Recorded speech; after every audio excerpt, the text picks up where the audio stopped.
Bem, boa noite a todos. Meu nome é Roberta Rosbach, para quem não me conhece, eu sou proprietária do escritório virtual de Campo Grande. É uma satisfação imensa recebê-lo todos vocês aqui e as pessoas que estão nos assistindo online, né? A gente está formatando esse evento com dois grandes objetivos, né? Proporcionar para vocês um bloco de informações interessantes e relevantes para que a gente possa debater esse assunto também. E para que a gente possa gerar também aqui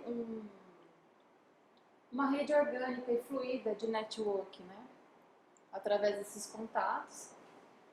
O PAC Office vai ser um ambiente que vai proporcionar isso para vocês.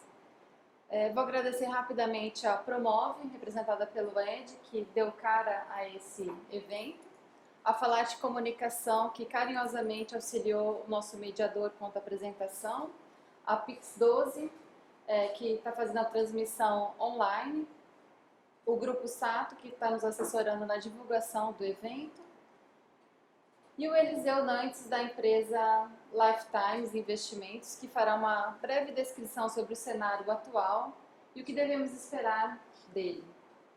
O Eliseu é sócio do Grupo Lifetimes, ele é assessor de investimento certificado pela CVM e pela Bovespa. Então, vou passar a palavra para o Eliseu. Hoje nós vamos falar um pouco sobre o panorama econômico. E além do panorama econômico, a gente vai falar um pouco sobre como e onde investir em 2016. As pessoas falam bastante, mas Eliseu, como assim investir em 2016? E tem opções para investir com isso tudo que está acontecendo? Sim, e muitas, né? São nesses momentos aí que são construídas grandes fortunas, né? Bom, como a Roberta já apresentou, eu sou o Eliseu. Tá, eu sou sócio do Grupo Lifetime, nós trabalhamos na área de investimentos, nosso escritório fica em São Paulo, nós temos uma filial aqui em Campo Grande. Tá? Eu estudei economia em São Paulo, foi lá que eu comecei a trabalhar com o mercado financeiro, né, e decidi voltar aqui para a nossa terra querida para poder ajudar as pessoas, orientar as pessoas a investirem melhor. Tá? Eu costumo falar que, não costumo falar, é muito claro isso, é muito simples de entender, que o mundo, a gente está até conversando aqui agora, e o mundo mudou bastante, né? Antigamente se você for analisar aí, somente equipamentos eletrônicos e até mesmo conhecimento, nós estávamos falando aqui bastante do modo como as pessoas negociam hoje em dia. Eu que sou bastante novo ainda, já estou defasado. Né? Hoje são tantas coisas novas que já apareceram aí que a gente já está para trás. Mas vou dizer, uma das únicas coisas que ainda aqui no Brasil, a gente é completamente, quase que medieval, né? Que é com investimentos e com lidar com dinheiro. Tá? Até hoje aqui no Brasil a gente lida com o nosso dinheiro, com os nossos investimentos, como nós aprendemos com os nossos pais, que aprenderam com seus pais, tá? Dificilmente, poucas pessoas são aquelas que detêm um conhecimento e através desse conhecimento fazem toda a diferença. Tá? O meu papel aqui é falar que você ter um cuidado com o seu patrimônio financeiro, com seus investimentos, não é simplesmente ir aos bancos, deixar o seu capital nos bancos, deixar que qualquer pessoa tome decisão por você. Existe todo um contexto por trás que deve ser levado em consideração, que deve ser analisado antes de você tomar decisões importantes com seu patrimônio. E muita gente perde, inclusive, grande parte do seu patrimônio simplesmente por não dar atenção devida a ele. Tá? Então, assim, começando com uma frase aqui dessa pessoa, né, que é o Warren Buffett, talvez um dos mais ricos do mundo aí, fez toda a sua fortuna, construiu todo o seu patrimônio com o mercado financeiro, tá? E essa frase aí vai resumir mais ou menos o que a gente quer, o recado que a gente quer dar aí na palestra. Não será a economia que derrubará os investidores, serão os próprios investidores. Então, assim, a gente cansa de ouvir, olha, mas tem crise, tá difícil, o governo está fazendo isso, o governo está fazendo aquilo. Eliseu, eu tenho a oportunidade de trabalhar com uma classe grande de clientes, um número grande de clientes, E o melhor disso tudo é que todo dia você tem uma história nova para ouvir. Isso é muito legal. Então, assim, eu já tive clientes meus que ligou e falou, Eliseu, eu vou tirar todo o dinheiro do banco e vou guardar debaixo do colchão, porque do jeito que está aí, olha, sinceramente, não vai dar certo. Tá? Isso não é uma coisa, você vê que a pessoa está realmente preocupada, verdadeiramente preocupada. Ela não está falando aquilo brincando.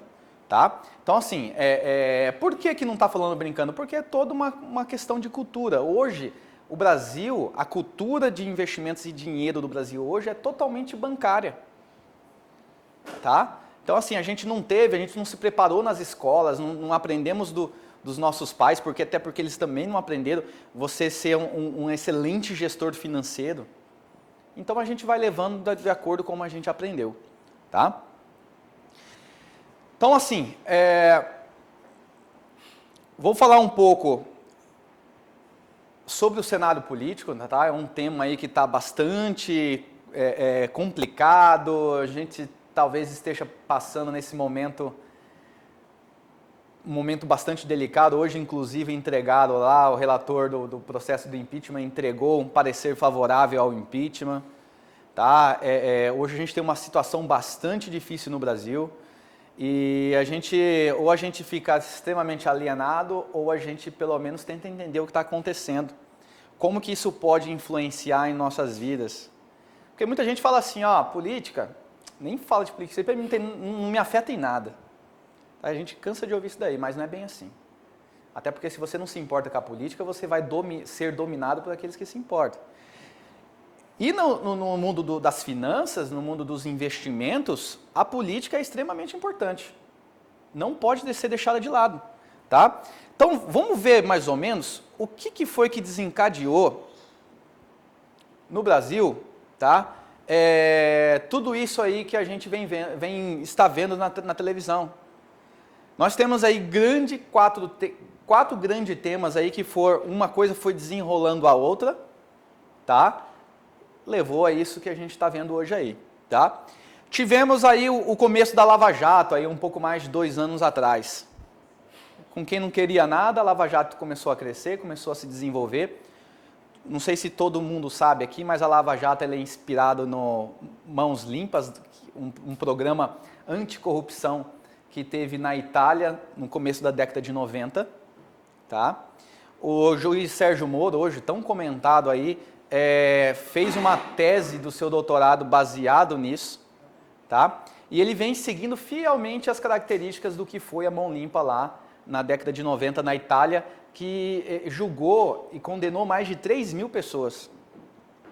Se a gente for perceber aqui no Brasil, a gente está só no começo, se for comparar com lá, né? Então, assim, a gente tem muita coisa para acontecer, tá? E a Lava Jato tem algumas características aí, basicamente são 5, mas assim, as mais importantes, o que é, né? É a delação premiada, que até então não existia no Brasil, né? Era pouco explorado. Então, o fato de você ter a delação premiada te incentiva a falar do outro, a entregar o outro. E o meu colega que também participou comigo sabe que ele pode me entregar, então eu já vou entregar antes. Isso é importante. O fato de ter empresários, primeiro empresários sendo condenados, né, o empresário já não é politicamente preparado, faz com que ele vá abrindo a boca, faz com que ele vai falando o que tem que falar, as coisas que estavam erradas. Né? Um outro ponto é vazar isso na mídia, porque você vaza isso na mídia, você cria uma opinião pública forte, que é o que a gente está vendo. Tá? E depois a gente vai para o lado dos políticos aí, né? Começa a fechar o cerco contra os políticos, que a gente também está observando bastante. As Mãos Limpas na Itália acabou com uma era de corrupção no país e fez uma faxina. Né? E faxina nunca é bom. Você está na tua casa lá, se sua casa está muito suja e tem alguém faxinando e você querendo trabalhar, é extremamente incômodo. Mas é necessário, porque assim que acabar a faxina, você vai ter um ambiente super limpo ali, um ambiente preparado para que você possa continuar a trabalhar. Tá? Uma outra coisa que começou a acontecer, ajuste fiscal. Né? A presidenta, né, nossa presidenta tentou, depois do primeiro mandato dela, que foi um mandato com bastante crédito na praça, Tá? O crédito causou alguns desequilíbrios nas contas públicas. Tá? O alto juros também elevado também fez com que isso acontecesse. E ela precisava tomar uma atitude. Na campanha eleitoral, né, eu acredito que isso foi uma das piores coisas, houve a mentira, né?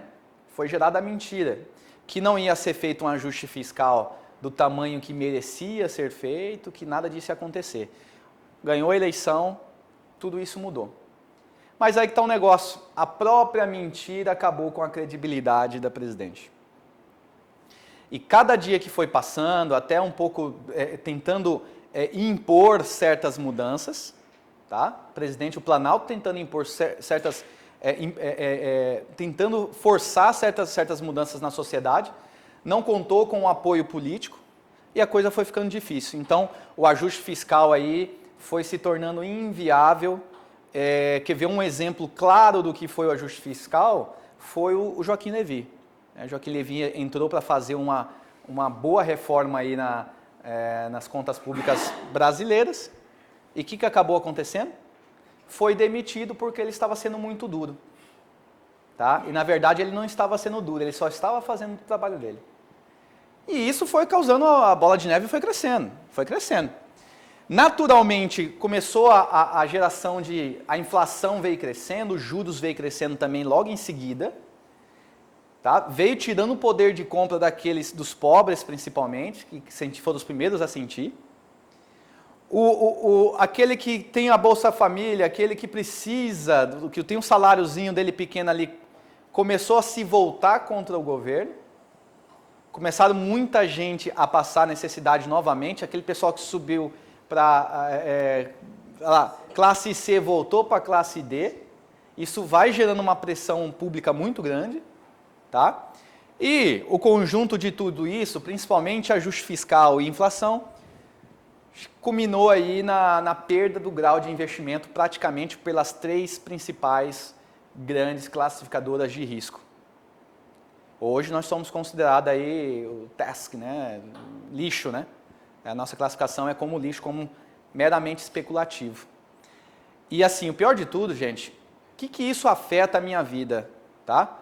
Afeta que, por exemplo, os estrangeiros quando vão colocar dinheiro aqui no país, uma das primeiras coisas que eles fazem é avaliar esse selo. O Brasil, ele é um bom pagador ou hoje ele já é considerado um mau pagador? É um mau pagador, então eu vou evitar de colocar aquele capital lá, ou se eu for colocar, vou colocar pouco. Tá? Isso foi o grau de investimentos que a gente perdeu aí das 3 principais agências. Tá? Então, assim, através de imagens, contando um pouco o que aconteceu, né, tivemos aí logo após já há 2 anos, aí um pouco mais de 2 anos, o juiz Sérgio Moro aí que acabou virando até um herói brasileiro, né? Meio perigoso, e assim, começou a incomodar os grandes, né? E os grandes começou a tentar cavar a cova dele ali. Mas hoje ele tem uma base jurídica bastante forte, um apoio público muito bom, e isso é importante, tá? Sérgio Moro começou a movimentar a coisa. Veio aí o Joaquim Levy aí, logo após as eleições da Dilma, para resolver o problema do ajuste fiscal brasileiro. Ele era um dos diretores do Bradesco, tá? Conhecido por ser uma pessoa conservadora, uma pessoa que gosta de cortar o problema na carne, tá? E o mercado gostou muito. O mercado, na época que ele foi escolhido, gostou muito. Só que ele não teve espaço político para fazer os cortes, até porque a Dilma, nas eleições, tinha falado que não ia acontecer aquilo. Mais uma vez, a falta de credibilidade fez com que o projeto fosse água abaixo. Tivemos aí Nelson Barbosa, que entrou no local do Joaquim Levy. É um cara mais político, mais do time dos políticos, né? Também não está fazendo mais nada, porque não tem mais espaço para fazer praticamente mais nada na economia. Tá? A agenda da reforma fiscal praticamente já foi deixada de lado, ninguém se arrisca mais a querer comentar isso na Câmara, no Senado mais. E vai ali até onde der para ir. Tá? E aí temos o papel da Moody's, o papel da Fitch, o papel da Standard Poor's, que foram as agências classificadoras de risco que rebaixaram o nosso país. Então, falando um pouco em imagens aqui, nós temos aí figuras que contribuíram positivamente ou negativamente para colocar a gente onde está hoje, tá? Naturalmente, o cenário econômico foi diretamente afetado pelo cenário político. Eu estava falando aqui na mesa, né, sobre a política ainda, que hoje o governo ele não governa mais, o Planalto não governa mais.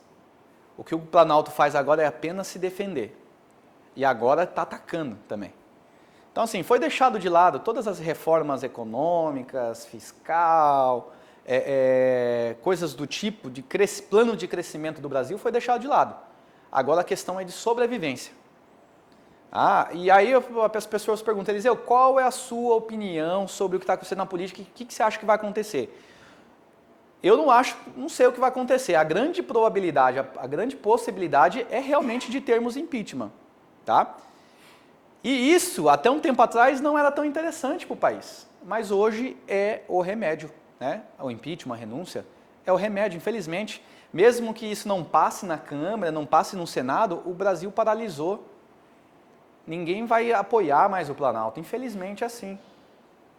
Então, ou o Brasil, né, é uma questão até de bom senso, vamos colocar dessa forma, né, ou o Planalto resolve falar assim, eu quero ver o Brasil crescendo, então estou abrindo mão, e a gente já vê sinais disso quando líderes do governo começam a falar de chamar eleições gerais no final do ano. Você já começa a ver que eles estão abrindo a guarda.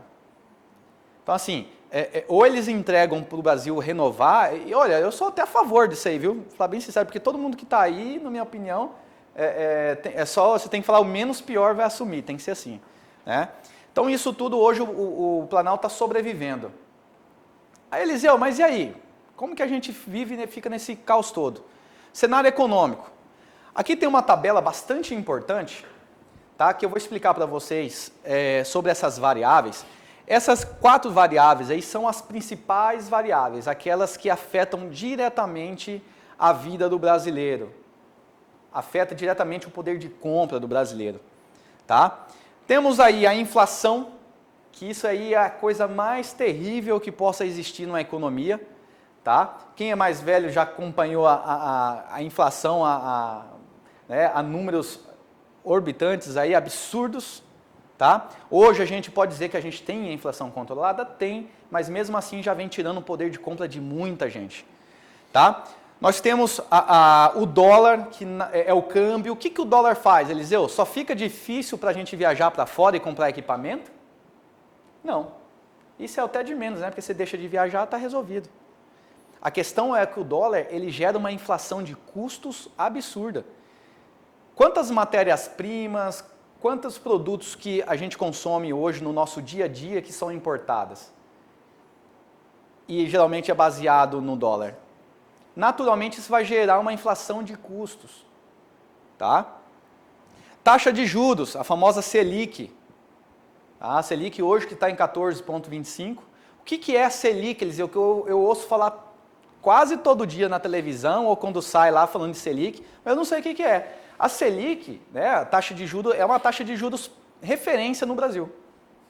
Todas as outras taxas de juros de cartão, de cheque especial, de tudo que você imagina, usa como referência a Selic.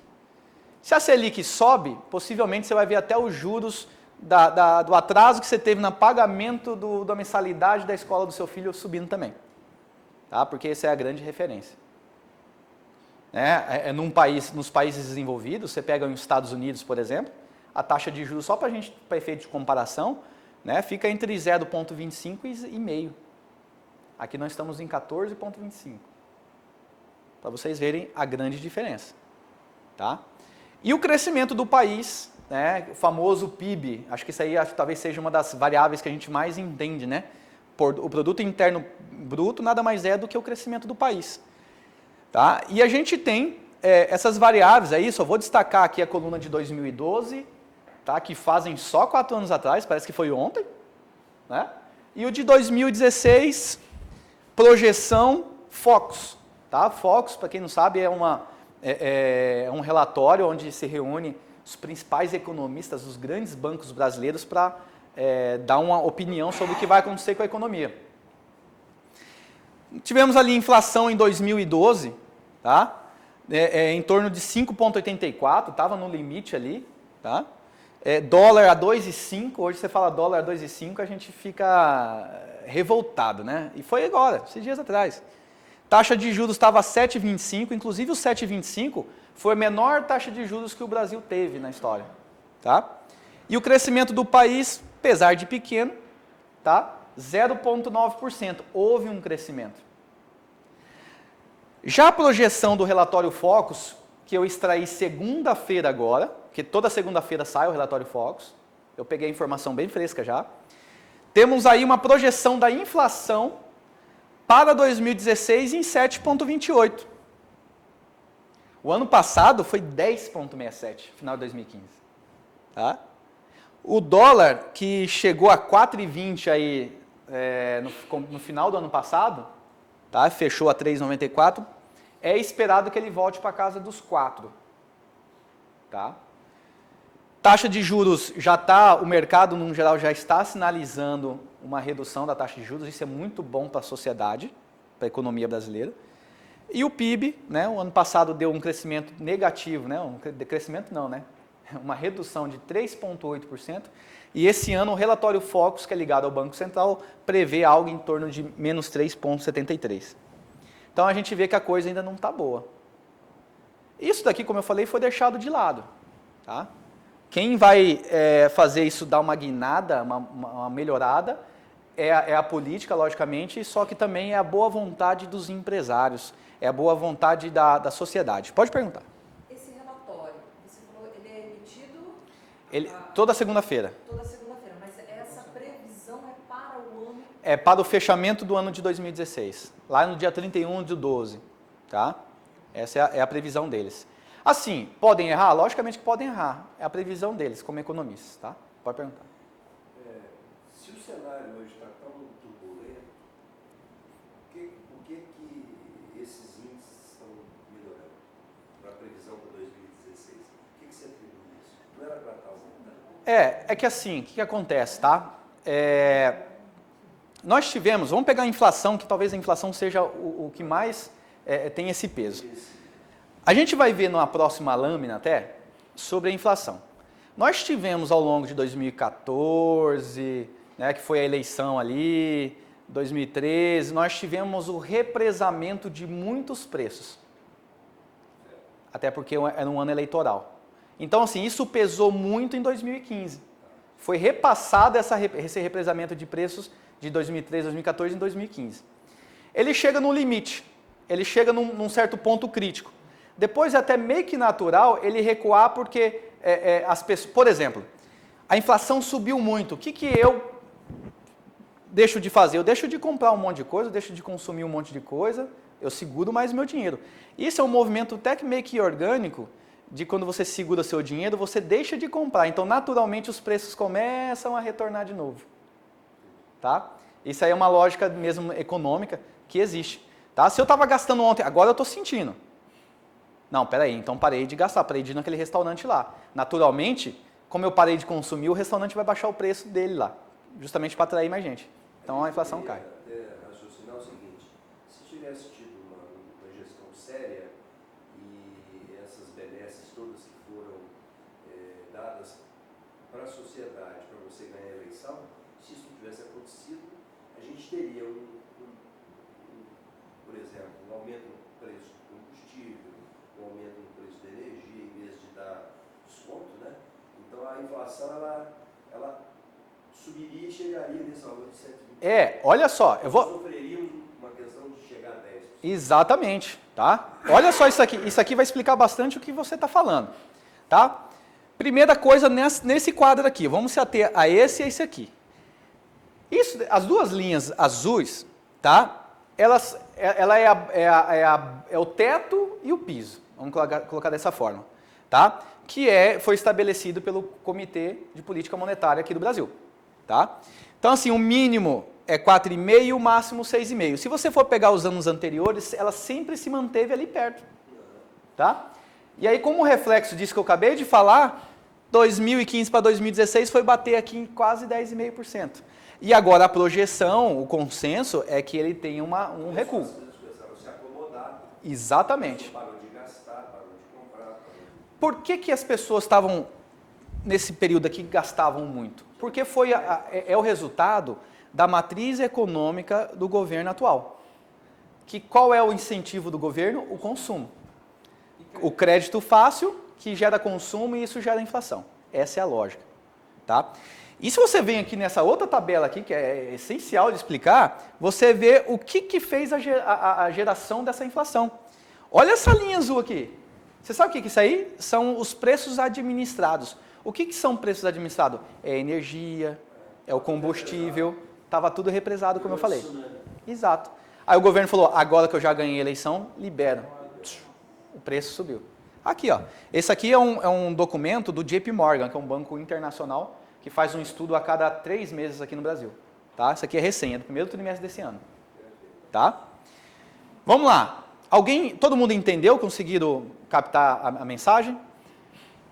Eu atribuo tudo isso que está acontecendo na economia, eu tenho uma certa opinião. Eu acredito que se os empresários brasileiros, que são extremamente empreendedores, tá, os industriais, decidir falar assim, não, vamos fazer o Brasil, vamos juntar das mãos e fazer o Brasil crescer. Eles fazem porque já fizeram isso em outras épocas. Tá? Só que é o seguinte... Mesmo sem cenário... É porque o cenário nunca foi tão depreciado quanto agora, assim, pelo menos nessa nova democracia, nesse novo... Do ponto de vista fiscal. Exatamente. Acho que talvez esse seja o limitador pelo qual isso não aconteceu. Não teve ajuste nenhum, praticamente, e aí o empresário fica assim, peraí, se não estão conseguindo implementar algo, o meu ambiente não está legal. Eu não vou conseguir trabalhar, a minha empresa não vai conseguir se desenvolver nesse ambiente. E Eliseu, o dinheiro nesse momento ele não fica caro para você trocar de carro, fica caro para quem faz investimento, correto? Então aí se o índice de confiabilidade de risco é muito alto, o dinheiro está muito mais caro, Exato. não vai acontecer. Não vai acontecer. Exatamente. E o que faz o país crescer? Encarece ainda mais. Né? Exatamente. O que faz o Brasil crescer é o empresariado lá estar investindo. Tá? E aqui, ó, esse gráfico aqui fala tudo. O primeiro gráfico do lado esquerdo é a confiança do consumidor. A gente nunca teve números tão baixos quanto a gente teve agora recente. Olha só, um absurdo, lá embaixo. A expectativa é zero. Praticamente zero.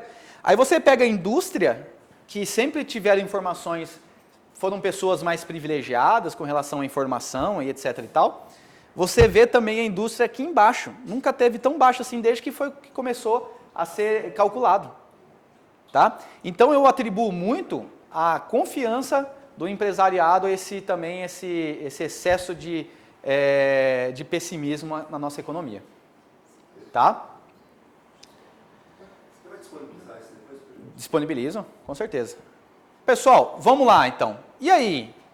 Como é que fica os investimentos nesse cenário? Tá? Como é que fica? Poxa, como é que o meu dinheiro... como é que eu vou me comportar com o meu dinheiro? Eu vou sacar o dinheiro e deixar lá debaixo do colchão? Ou não? Tá? Até porque é o seguinte, preste bem atenção nisso que eu vou falar, hein? Até porque é o seguinte, o modelo que existe hoje no Brasil, isso é muito importante, o modelo que existe hoje no Brasil de investimentos, ele está defasado com relação ao que acontece no contexto econômico atual. Então, o que isso quer dizer? Que a grande maioria, os grandes produtos de investimentos, algumas alternativas de investimentos, eles estão ou empatando com a inflação.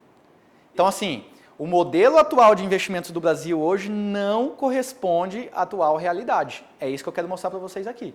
Tá? Por exemplo, vamos lá. O que fazer nesse cenário, então, Eliseu? O que eu devo fazer? Tá?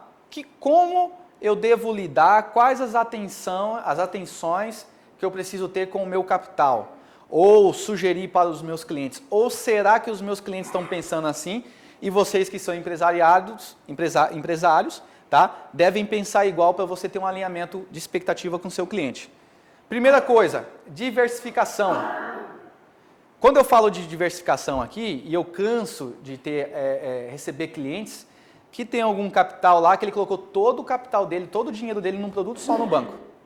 Ah, Eliseu, eu coloquei todo o meu dinheiro lá porque o gerente falou que esse produto aqui, ele está muito bom.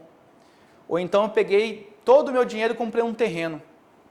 Você não está diversificando, você está concentrando os seus investimentos num lugar só. Tá? A gente vai falar um pouco disso mais para frente. Mas a diversificação é um conselho que sempre é válido. Eu acho que independente de cenário econômico, né? Sim, sim. O risco vai existir sempre em qualquer investimento. Você tem toda a razão, mas na prática isso não acontece tanto. Tá?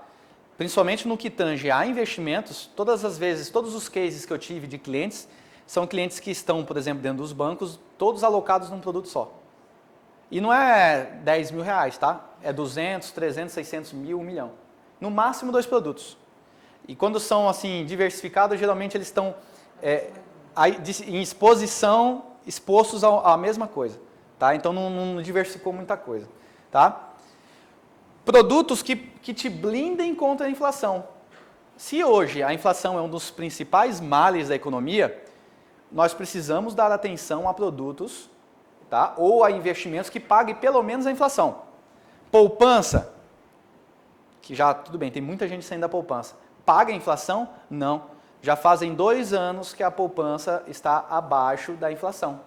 Então, se o seu dinheiro está na inflação, você pode ter certeza que daqui a 1 ano você está mais pobre. Tá? É duro falar isso, mas é a verdade. E ninguém te fala isso. Nem o gerente do banco vai te falar isso. Tá? Não vai. Porque você aprendeu, não sei se vocês sabem, a caderneta de poupança só existe no Brasil. Tá? Não sei se vocês sabem também, ela é muito antiga, vem desde a época de Dom Pedro II, pra vocês terem uma ideia. Então, assim, exatamente, é um instrumento extremamente defasado. Tá? Já faz muito tempo. E o governo está se movimentando, criando gatilhos para desmotivar o pessoal a ir para a poupança realmente. Isenção de imposto de renda. Esse é um tema, tá, que mexe diretamente mesmo no bolso. E a gente vai ver algumas diferenças disso ali na frente daqui a pouco. Existem hoje muitos produtos que são isentos de imposto de renda.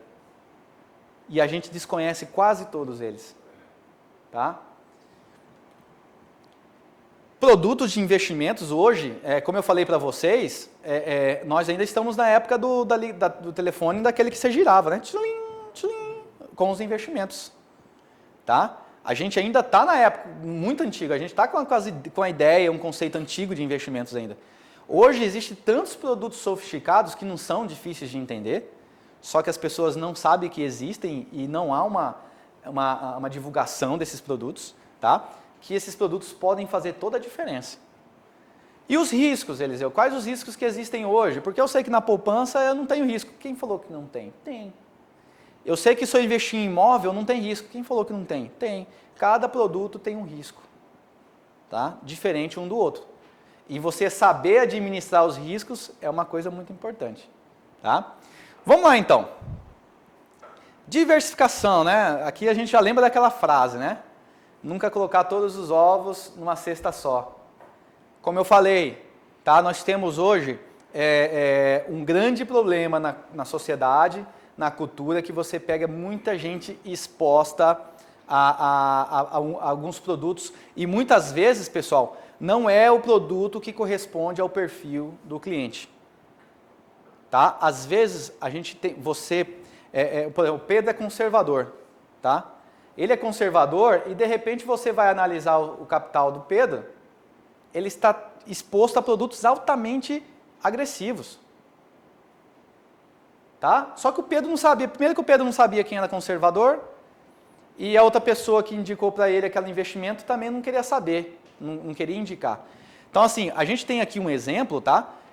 Por exemplo, a pessoa que é conservadora, ela tem que ter uma alocação em produtos de renda fixa, um percentual em inflação, um percentual em multimercado. Isso não acontece. É difícil eu achar alguém que tenha produtos de investimentos e outros tipos de investimentos que sejam diversificados. Tá? Isso aqui é muito importante porque traz segurança, gente. A diversificação, se você tem algum produto dentro da tua carteira de investimentos que sofra uma defasagem de preço muito grande, outros produtos vão compensar essa queda. Então imagine que você está exposto num produto e esse produto deixa de ser bom. Tá? Deixou de ser bom. Porque eu tenho uma frase comigo, um produto de investimento nunca vai ser bom a vida inteira. Tá? Os imóveis vão ser bons a vida inteira? Não. Hoje mesmo, nessa época, não está tão interessante. Pode ser que daqui 5 anos volte a ser interessante. Gado, o tempo todo é bom? Eu já fiquei sabendo que antigamente você não precisava nem, você colocava no campo e era lucro. Perde dinheiro, né? E tem também a expectativa de liquidez, eu acho. Também, liquidez também faz a diferença. Tem gente que tem muita necessidade de liquidez, outros. Exato. A liquidez é importante também, tá? E muitos desses produtos aqui determinam a liquidez de uma carteira, tá? Muitos desses produtos, tá? Então, assim, um produto nunca é bom a vida inteira. Nós mesmos agora, no nosso escritório, a gente está passando por uma fase de rebalanceamento de carteiras de clientes.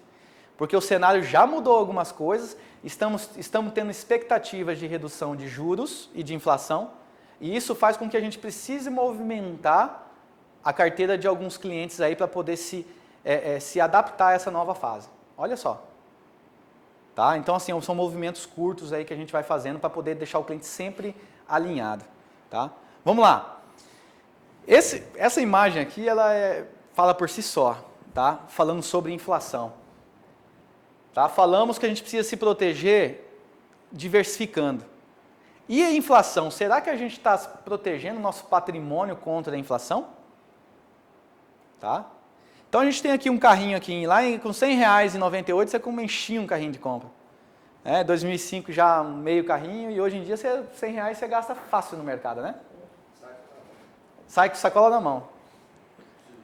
O que é isso, gente? É inflação. Tá? Isso aqui é inflação.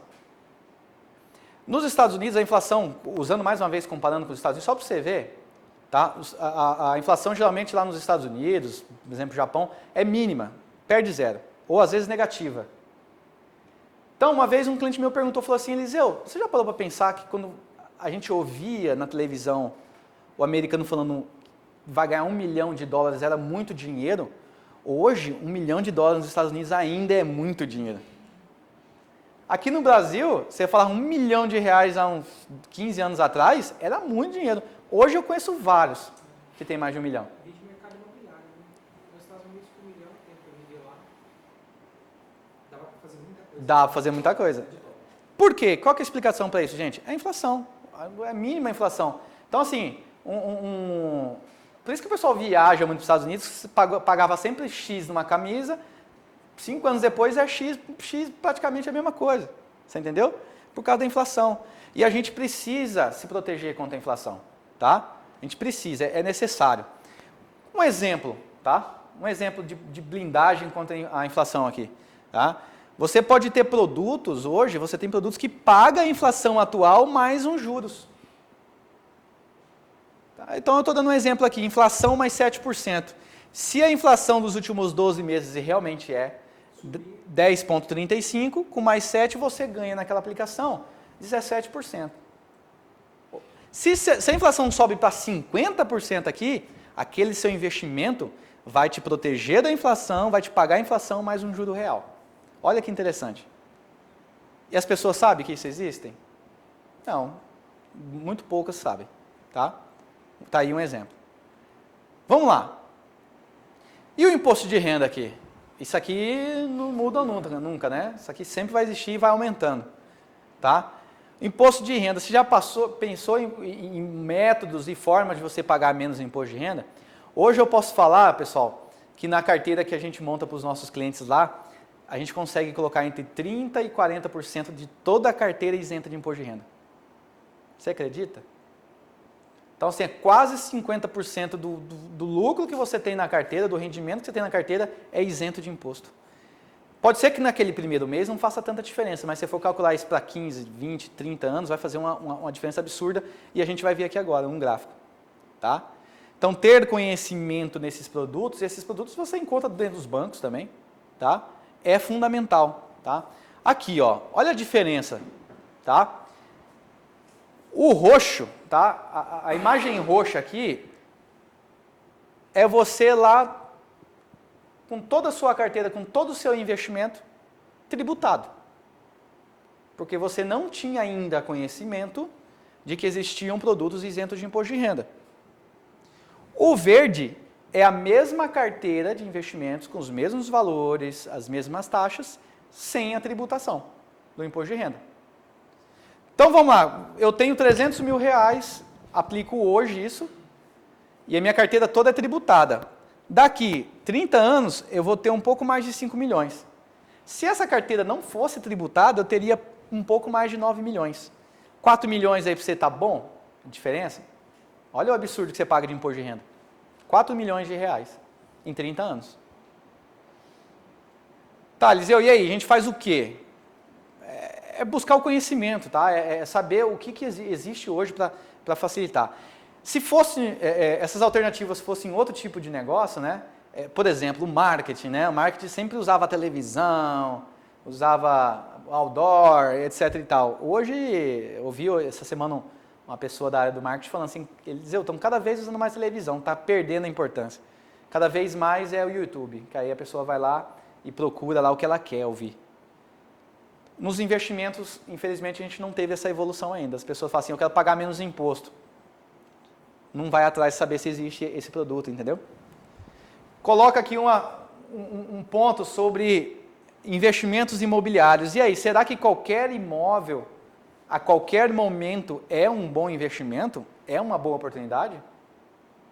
Nós estamos vivendo aí, já faz uns 2, 3 anos, uma fase muito complicada para os imóveis, né?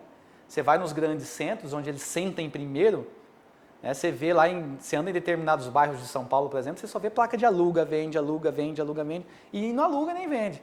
E aí você acaba comprando, às vezes quem quer fazer investimento, acaba comprando aí mosca branca aí por um preço irrisório. Tá? Nesse caso, de longo prazo, continua sendo um bom negócio? Boa pergunta. Você vai precisar da liquidez? Boa pergunta. Depende muito, viu? Depende muito porque é o seguinte, muita gente pega e fala assim, ó, pô, Eliseu, mas eu comprei um terreno a 30 mil reais aí 10 anos atrás e agora tá 300, cara. Não, mas foi num período alto. E aí, não, beleza. E realmente, foi no período... Pô, é um ganho significativo? É. Mas você sabe quanto você ganhou por mês nisso aí, nessa brincadeira? Ou você só está levando o valor nominal no negócio? Por isso que eu falo que nem sempre um imóvel é sinônimo de oportunidade. Existem imóveis e imóveis, negócios e negócios. Então tem aquele imóvel lá que, de repente, se você colocasse esse 30 mil reais também num investimento inteligente, tá? Em vez de você ter 300 mil, você ia ter 500. Não sei, entendeu? Essa questão é igual aquele negócio, a parcela cabe no meu bolso, então é legal. Mas não é bem assim, tá? Mesmo porque o terreno tem impostos, né? Tem, exatamente. Manutenção, né? E assim, e a coisa está mudando tanto no nosso... É o drama do imóvel, né? É o drama do imóvel. Uma bolha de dívida, acho que bem grande, acho que daqui pra frente. E isso não é levado em consideração nessa valorização, porque você tem que abater isso, né? Você tem que abater todos os impostos que teve, tudo isso aí. Se você for abater aí, fica... É que as pessoas não querem ver, às vezes, algumas coisas, entendeu? Mas fica complicado. Eliseu, essa fala sua é interessante. Agora, quando a gente remete para a relação capital-trabalho, né? Então, se você começa a ter ganhos financeiros muito claros e expressivos, Isso. o pessoal que investe no trabalho vai começar a vender os seus ativos para aplicar no mercado financeiro. E aí começa a acontecer o que aconteceu na década de 80. As pessoas vendiam fazendas, deixavam de investir lá para poder aplicar. Com o decorrer do tempo, nós não íamos ter mais alimentos, não íamos ter medicamento. Então, e o outro lado que eu vejo é o seguinte, o banco, não é, o grau de confiança que você tem no banco é muito pouco. Porque o banco vive de quê? Ele vive de ganhar os juros que você vai pagar. Isso. Então, como que ele vai abrir na frente para você ganhar igual ele ganha? Como é que a gente faz isso? Excelente pergunta. Com quem eu vou conversar? Exatamente, excelente pergunta, né? É exatamente porque o nosso modelo hoje leva a isso, né? De os bancos não vão... Mas é que na nossa cabeça aqui, dinheiro tem a ver com o banco, não é isso? Exato, exatamente. Essa relação que você está fazendo sempre com os Estados Unidos, eles falam muito isso, que o americano ele não investe em bancos, né? Isso. Vou falar de números para vocês. Olha só, isso é de cair o queixo, tá? Hoje, 95% da população americana investem fora dos bancos. Hã? Então, lá nos Estados Unidos. O que é fora dos bancos?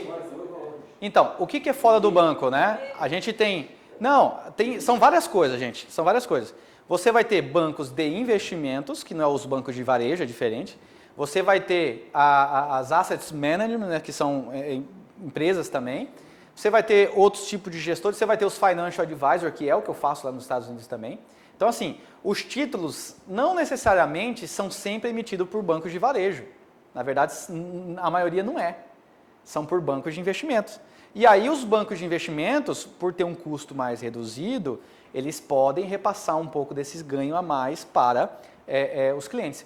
Hoje eu recebo cliente lá que fala assim, Eliseu, poxa, eu tenho um CDB, cara, tá pagando super bem o CDB que eu tenho lá no banco. Quanto? 89. Eu falei, caramba, realmente não tá tão bom. Eu tenho um de 110 aqui, por cento do CDI. É um banco de médio porte de investimentos. Você entendeu? Então, assim, a questão é que os bancos de varejo, realmente no mundo inteiro, você vai pegar nos Estados Unidos um Bank of America, entre outros, né, um Chase da vida, eles servem só para pagamento de conta e empréstimo. O banco ele ganha com empréstimo. Né? Aqui no Brasil ainda existe isso por conveniência do banco, entendeu? Agora, tinha uma época que se você investisse qualquer coisa, você investisse 1 milhão, Exato. você ia perder 1%, você chegava no final do dia que você fosse contabilizar seu ganho, estava com 999. Porque o americano quer que você invista no trabalho, invista no negócio. Isso, sim. Você gerar riqueza e gerar emprego. Por que o mercado de ações nos Estados Unidos é tão forte? Porque lá o conceito que a população tem é diferente da gente aqui. Aqui a gente tem aquele negócio de especulação. Lá não. Lá é o seguinte, o Walmart está crescendo, eu vou ser sócio desse projeto. Você entendeu? E aí isso entra dinheiro para o Walmart vai cada vez crescendo mais. É diferente a ideia lá. Você entendeu? Gera emprego. É um ciclo virtuoso. Tá? Então é assim que funciona. E a gente tem que começar a mudar. E o que eu fico mais feliz que, pô, eu estou nessa profissão há 5 anos e pouquinho, eu já vi muita coisa mudando. Agora tem outro detalhe, é um ditado no Brasil, todo mundo acredita. Quanto maior o ganho, maior o risco. Não necessariamente. Por exemplo, a gente está numa fase agora, a gente vai ver daqui a pouco. Chega no banco, olha, esse banco está emprestando e está aceitando, está te pagando tanto. Ah, não vai não, porque deve estar quebrando. Exatamente. A crise, todo mundo fica com medo, porque não tem um conhecimento ainda, entendeu? Essa confiança também, eu acho que falta. Eu conversei uma vez com uma pessoa assim, de agência, e eu sempre fico nessa insegurança, assim, porque querendo ou não, o banco é o banco, né? Isso. E aí, eu vou entregar meu dinheiro para alguém.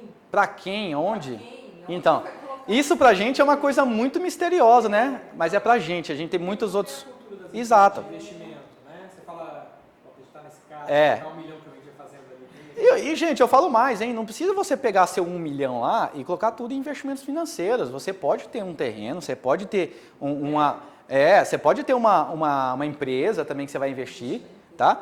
Diversificação é uma coisa muito assim, ampla, né? Não é uma coisa tão simples de entender. A sua empresa nos ajuda a pensar nisso. Exatamente. É o que ela faz. Eu chegar lá com meus 50... O que você precisa? O que você precisa? Qual que é o teu perfil? Quais as tuas características? Aí a gente molda uma solução para isso, tá? É diferente. Bom, aí falando das ações, né? Isso aqui é a Bolsa Brasileira, de alguns anos para cá. A gente tem um padrão, tá? A gente sempre teve picos de alta, um momento lateral e um momento de queda para recuperar, depois voltar a subir de novo, tá? Tivemos quatro fases aí aqui no Brasil. Né? Já faz um tempinho que estava lateral e o ano passado, comecinho desse, desabou. Tá? E aí, a gente vem nesse outro gráfico aqui. Ó. Essa aqui é a nossa bolsa dolarizada. É como o gringo enxerga a nossa bolsa. O gringo ele enxerga assim, a gente enxerga um pouco diferente. Aquele vale ali, o que foi que é? Na sombra da morte. Isso aí foi a crise de 2008 dos Estados Unidos, tá? Que caiu bastante. Isso, exatamente, que foi um absurdo. O gringo vê isso daqui. Você, Pedro, se você vê essa imagem, o que você enxerga nela? O que você vem na sua cabeça? Como investidor. Você tem que ser muito ágil, né? Hã? Você tem que ser muito ágil e ficar atento. Isso aqui, digamos que seja a Ambev. Você admira a Ambev e a administração dela?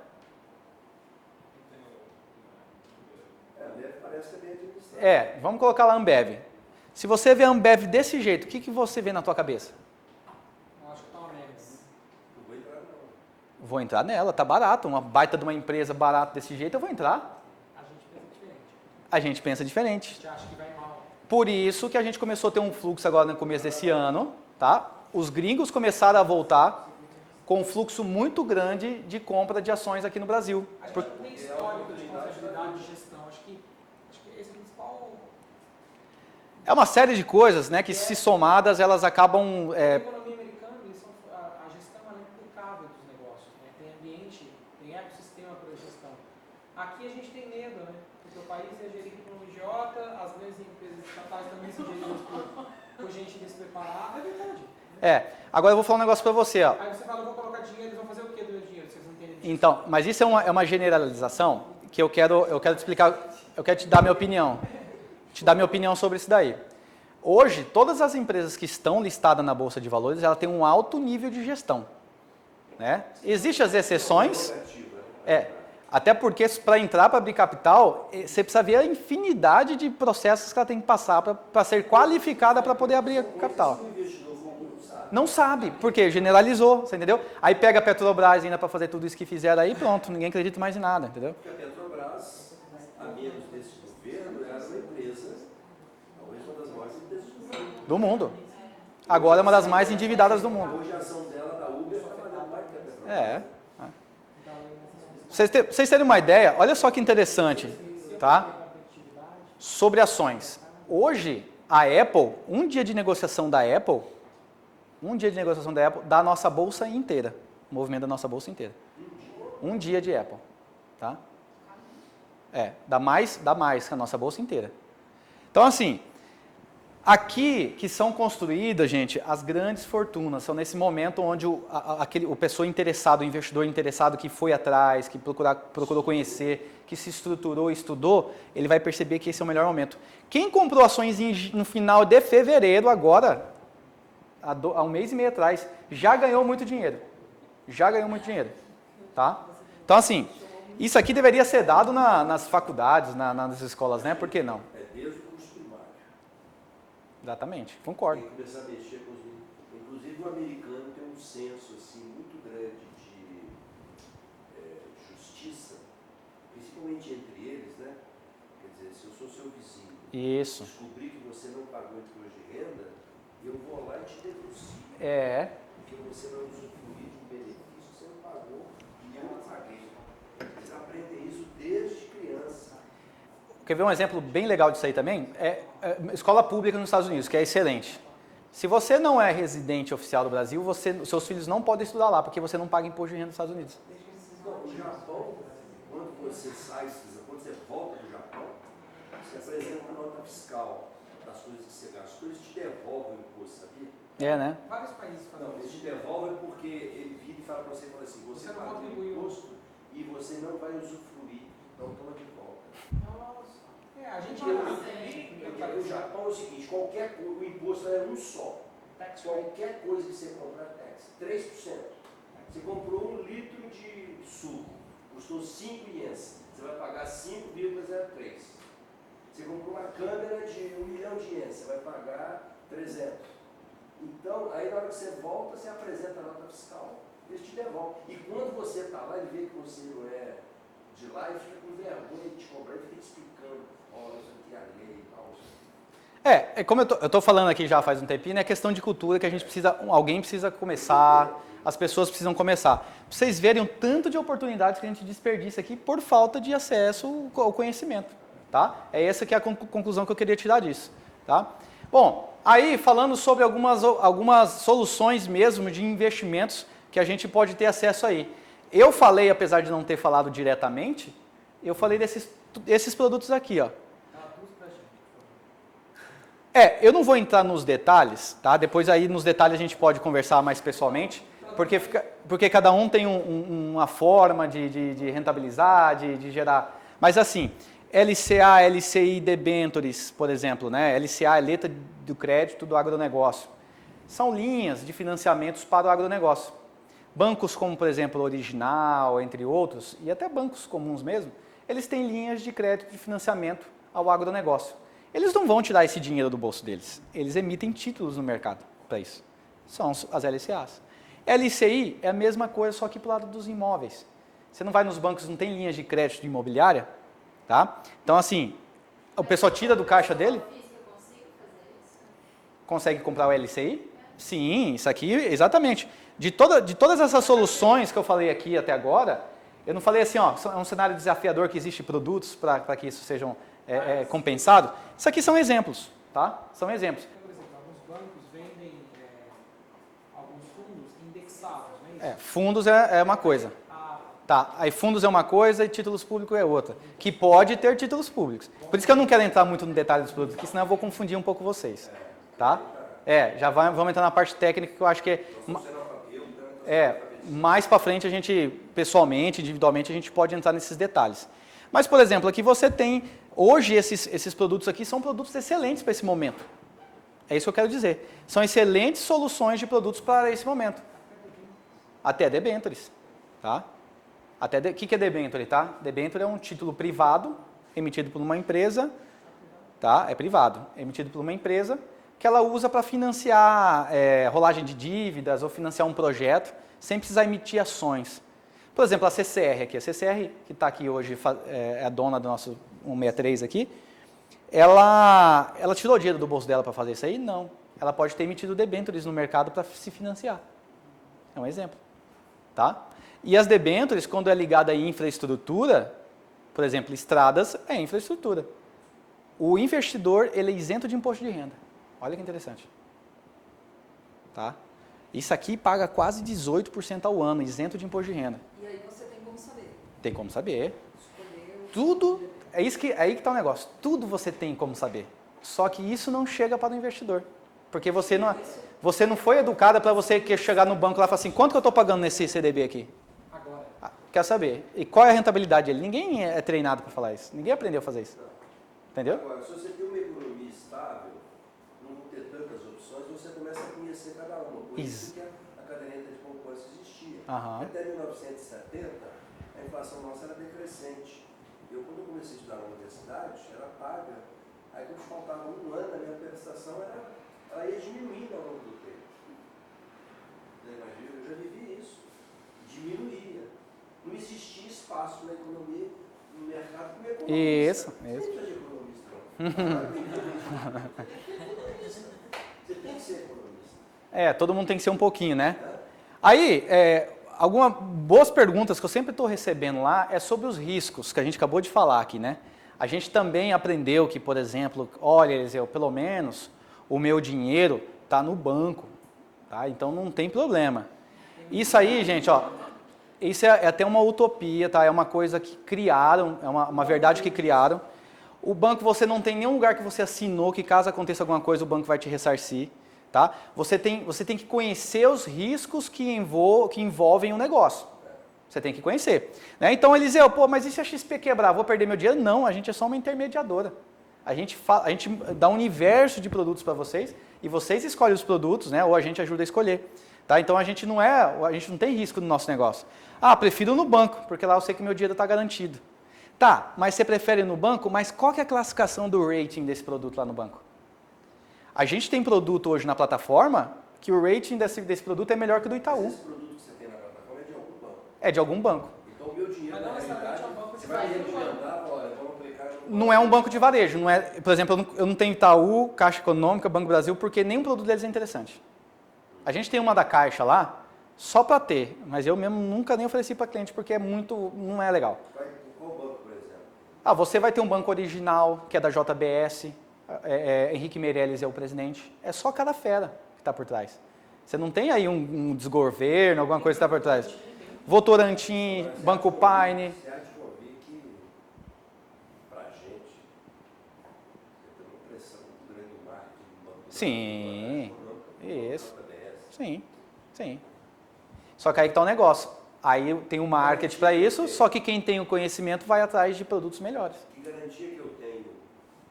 Excelente. Para R$1 milhão, vamos dizer, daqui R$1 milhão você vai colocar. Vamos lá, então. Esse é o garantidor, sim. Então, vou falar disso aqui agora. Vamos lá. Eu tenho R$1 milhão e coloquei num CDB do Banco do Brasil E aí, Eliseu, o que acontece? Esse 1 milhão está protegido lá dentro.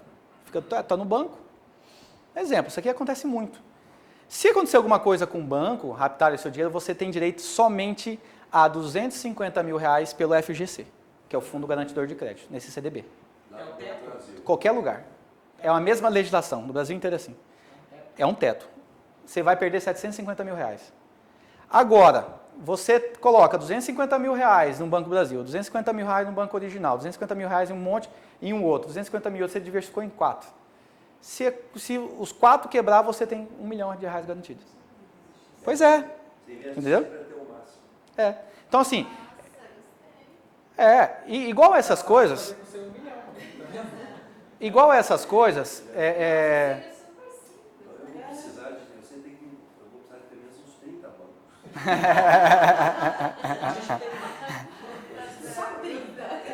olha só, pessoal, esses aqui que eu falei, é os riscos que vocês veem. Ah, eu estou vendo o Banco do Brasil lá, o prédio dele, então eu estou seguro. Tá? E os que a gente não vê, os desconhecidos? Né? O FGC que eu acabei de falar. E olha que o FGC é bem conhecido, hein? Tá? E o rating? Hoje, por exemplo, aqueles tipos de investimentos que não tem essa proteção do FGC, ele tem a classificação de risco. Então, por exemplo, esses dias mesmo, um cliente chegou com um investimento do Itaú, tá? E falou, Eliseu, olha esse e me ofereça um. Eu não sabia, eu vi isso. O Itaú tinha um rating menor do que o banco de médio porte que eu estava oferecendo. O que é o rating? É a capacidade do gestor em dar bons resultados, em administrar o capital do cliente, a responsabilidade que ele tem. Ela é melhor do que a do Itaú. Aí você vê, isso daqui, ó, esses tipos de risco que estão aqui, esse sim é o que tira a dor de cabeça, era para dar dor de cabeça no investidor e a pessoa não dá nem, não dá moral. Risco de mercado, inflação está subindo, juros está subindo, que a gente já comentou aqui, e ninguém move uma palha para falar que o seu investimento está perdendo para a inflação. Isso é risco de mercado. É mais fácil acontecer o risco de mercado do que um banco quebrar. Muito mais. Centenas ou milhares de vezes mais fácil. Risco de gestão.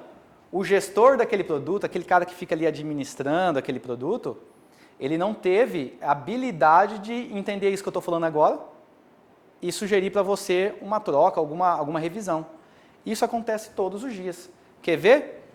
Uma vez eu recebi um cliente da Caixa, ele era super conservador e ele estava sofrendo com o investimento dele dentro do banco. Ele era conservador, indicaram um produto para ele, cujo perfil não era indicado para ele, ele estava sofrendo, ele estava perdendo 6%, 7% ao mês no produto, um fundo de investimento. Eu falei assim, mas calma aí, está errado isso aqui, vamos tirar desse aqui porque o seu perfil é esse. Um simples movimento, acabou o problema. E esse tipo de risco acontece, essa situação acontece todos os dias, com todos os investidores praticamente. Tá? E o desconhecimento de taxas, isso aqui também é absurdo. Tá? Você vai ter produtos em determinados bancos grandes aqui que a taxa é absurda de alta. Você nem sabe quando você está pagando e o banco está ficando rico. Tá? Não, tem o Bradesco é um dos que cobra umas taxas assim, mas assim, enfim, né?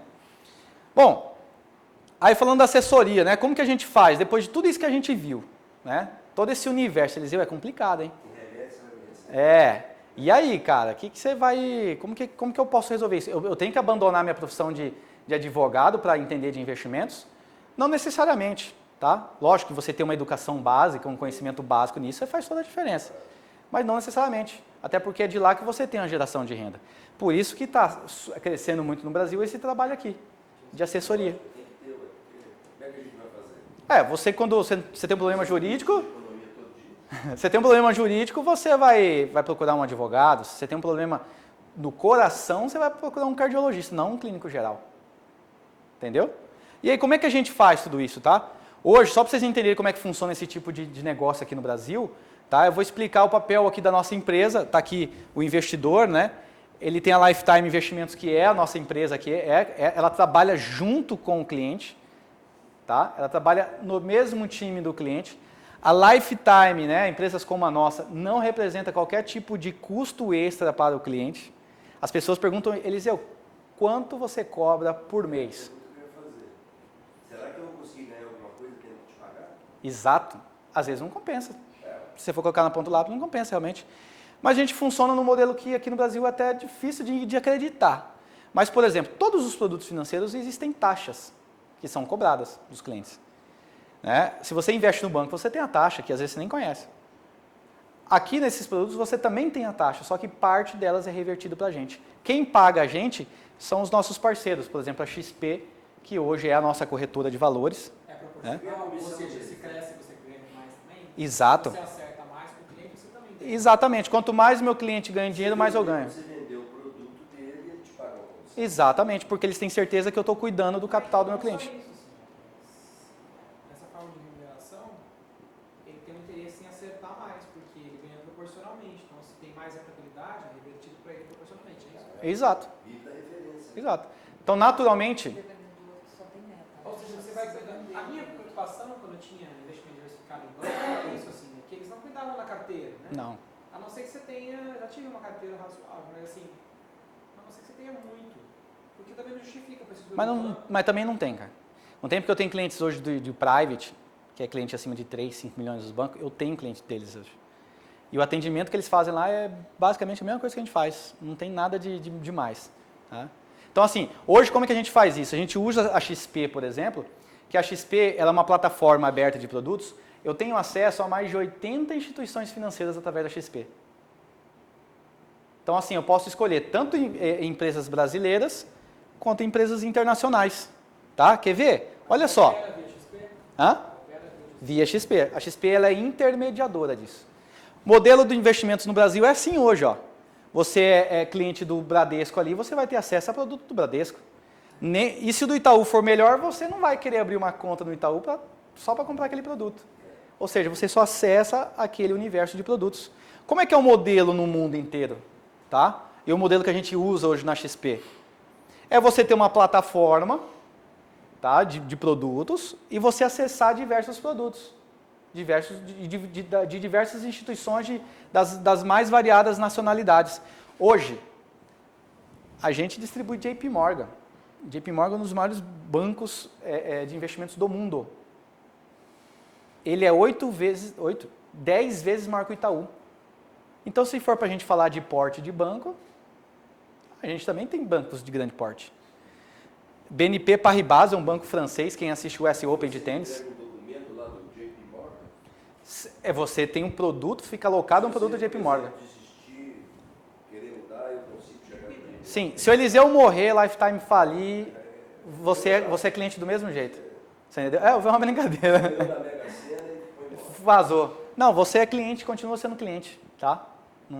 Eu faço o papel de intermediação e de assessoria. Ó, aqui é melhor. Pegar um banco do JBS, pegar do JP Morgan é outra coisa. Claro. Só que aí o negócio. Aí eu vou falar para você colocar todo o seu dinheiro no JP Morgan, não vou, porque a diversificação diz que eu não tenho que colocar tudo lá. E se der um problema no JP Morgan? Igual deu, né? 2008. Você está entendendo o que é diversificação? Tá? Porque lá cai igual carta de baralho. Então, assim, a gente tem diversos assim, instituições que você, como pessoa física, dificilmente teria acesso. Tá? Então, assim, a gente consegue... É uma democracia nos investimentos. Nos Estados Unidos é tudo assim. Tá? Você, num lugar só, você acessa produtos do mundo inteiro. Tá? Bom, por exemplo, o grande recado é o seguinte, que a gente sempre escuta falar o seguinte, tem muito dinheiro no mundo, mas não existem projetos. O cara tem $1 bilhão, ele não sabe onde é que ele vai botar esse dinheiro. Tem projetos sustentáveis. É igual em tempos de crise, né? Em tempos de crise, não existe... O dinheiro não some, ele troca de mão. Tá? E assim, muita gente esse dinheiro não vai para a mão de muita gente. Tá entendendo? E aí, qual que é o meu recado, né? O meu recado é exatamente... Você tem os projetos. Eu tenho como ajudar nesses projetos, entendeu? Agora, qual que é o mínimo de aplicação? Varia, depende. Isso aí Para mim, poder ser o seu cliente, quanto tempo? Não, hoje dentro da empresa a gente tem divisões, tá? Eu cuido de um pessoal mais assim, de alto porte, mas a gente tem ali o pessoal que cuida dos investimentos também. 15, 20, 50? Tranquilo, tá? Opa! Olha só, pessoal, olha como é que é interessante esse quadro aqui, ó. Isso aqui seria, basicamente, a carteira de investimentos de alguém que tem conhecimento básico em investimentos daquele que não tem. Aquela pessoa que tem R$300 mil investe hoje a uma taxa ali de 12,68. Vai lá no banco e fala, ó, tá aqui meu dinheiro. Tal, deixei. 30 anos depois vai ter aí coisa de 6 milhões, alguma coisinha. Não teve assessoria nenhuma, não teve sequer não fez nada diferente. Fez o que todo mundo faz. CDI, tá? CDI hoje, ainda estou sendo honesto, porque os bancos dificilmente pagam 100% de CDI, tá? Ainda estou sendo bonzinho com os bancos. Aí você é uma pessoa que tem uma assessoria, ou você adquiriu conhecimento básico em investimentos, diversificou a sua carteira, melhorou o retorno da sua carteira, e você tem 130% do CDI. No começo parece que não faz muita diferença, mas lá com 36 meses você vai estar com 16 milhões de reais, quase 3 vezes mais. 6 anos, você falou? 30 anos. 351 meses vai dar quase 30 anos. Tá? Olha a diferença. E não precisa ser... Pessoal, isso aqui não é complexo de montar, não. Isso aqui não é complexo. É isso que eu estou querendo dizer. Que qualquer um que queira estudar o que seja o mínimo, o básico... Exatamente. Com quanto você tiver. Você pode, tem produto de 100 reais por ano. Você entendeu? Só que você não vai alcançar isso aqui, né? É que tem muita gente que olha isso daqui e fala, então já dá pra... É para ensinar filho. Claro, claro. Exatamente. Ó, existe... Gente, aí vem uma outra coisa, planejamento financeiro. Você quer esses 100 reais para quê? Você vai... É para o seu filho? É para você iniciar a sua aposentadoria? Ou o quê? Você entendeu? Viagem. Faculdade. Segunda pergunta. Isso será o suficiente para eu cobrir a faculdade? Ou eu vou ter que aumentar esse aporte? Você entendeu? Você sabe calcular isso? Você consegue chegar nessa conclusão? Ou você vai colocando e vamos ver se dá no final? Não dá certo, vai lá, faz Não, o pensamento, aí a faz projeção certo, mínima, aí pelo menos do vai indo. Você faz uma projeção mínima, mas tem gente que... Vou colocar que a maioria não faz nem essa projeção mínima. Você está entendendo? Porque a pessoa fala assim, esses 100 reais para que é? Você quer fazer uma aposentadoria com 100 reais? Dificilmente vai conseguir. Entendeu? Você vê como é que eu mudei a coisa? Você pode contribuir 100 reais, beleza. Só que sabe que você vai atingir o seu objetivo com esses 100 reais? Eu, por exemplo, eu já tenho uma previdência, né? Que eu nem tenho filho ainda, estou fazendo com meu filho, fazer faculdade. Eu já calculei... Eu tenho dos meus 2 sobrinhos, quando tinham 2 anos de idade. Eu fiz. Então, eu já calculei mais ou menos contribuindo, que eu estou contribuindo com 150 reais nessa previdência, não é nada.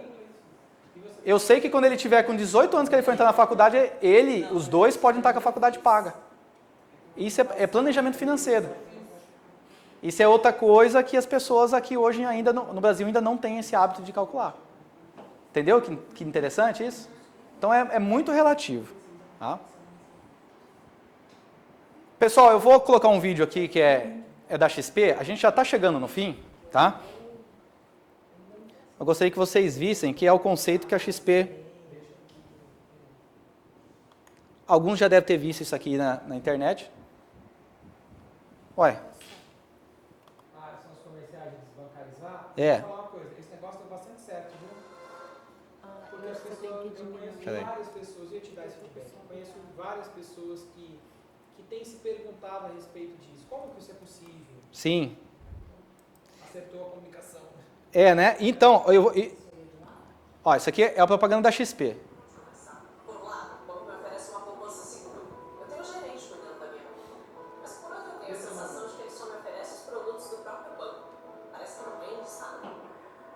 Fazer render mais é a especialidade da XP. Estamos sempre procurando as melhores e mais seguras opções de investimentos para você. Quanto mais eu penso nisso, mais angustiada eu fico. Afinal, todo mundo está no banco. Aqui no Brasil, muita gente continua com a cultura do banco. Dá para entender, né? Já passamos por muita coisa para ficar arriscando assim com as nossas economias. Mas olha, no mundo inteiro já está acontecendo um movimento de desbancarização. Desbancarização? Desbancarização. Nos Estados Unidos e Europa já aconteceu. Muita gente desbancarizou suas aplicações. Pessoas como você que perceberam que o dinheiro pode render muito mais fora da poupança ou de outros produtos do banco, sem correr riscos desnecessários. Aqui no Brasil, quem lidera esse movimento é a XP. Estamos super preparados para cuidar das suas economias. O dinheiro que importa hoje vai importar muito mais no futuro. Desbancarização. Tá aí. Gostei.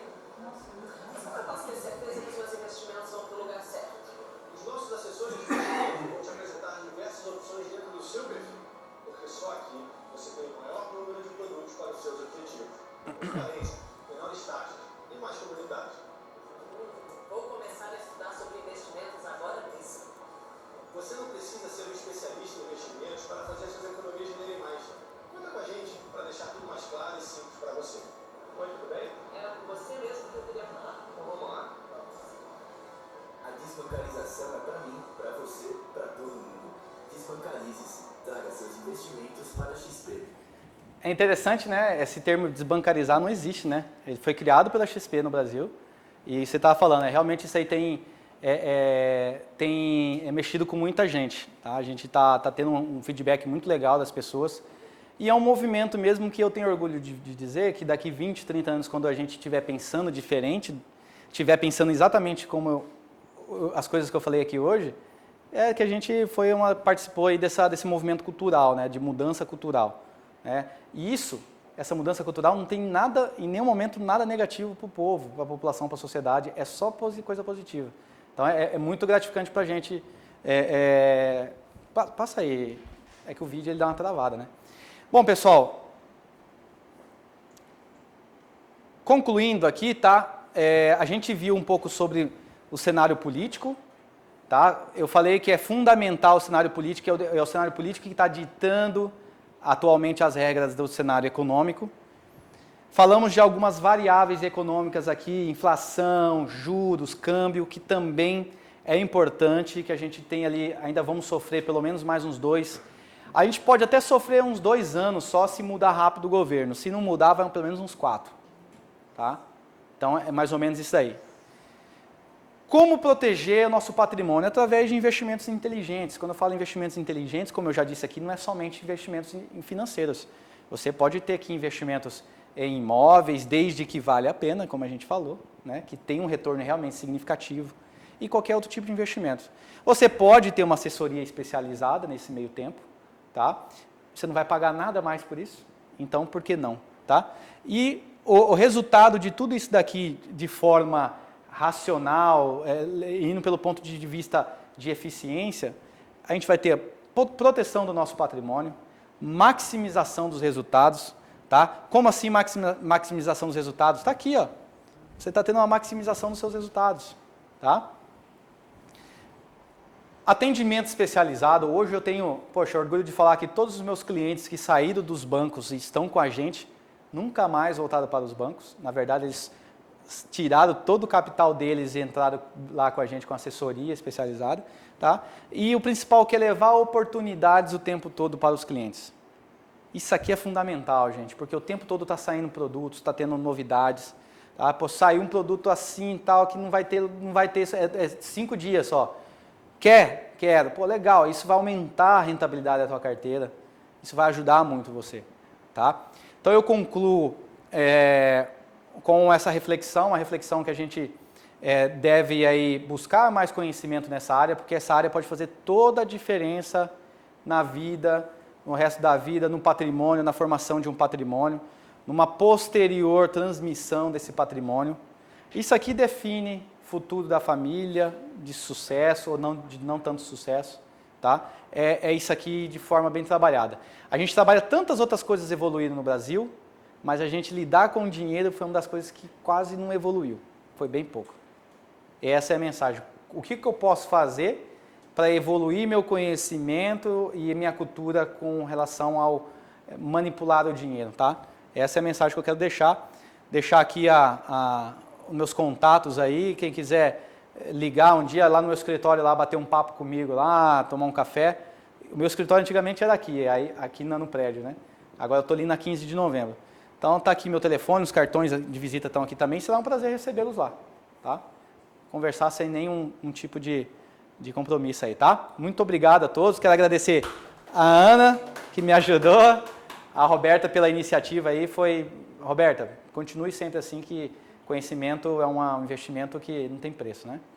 Tá bom? Obrigado, gente.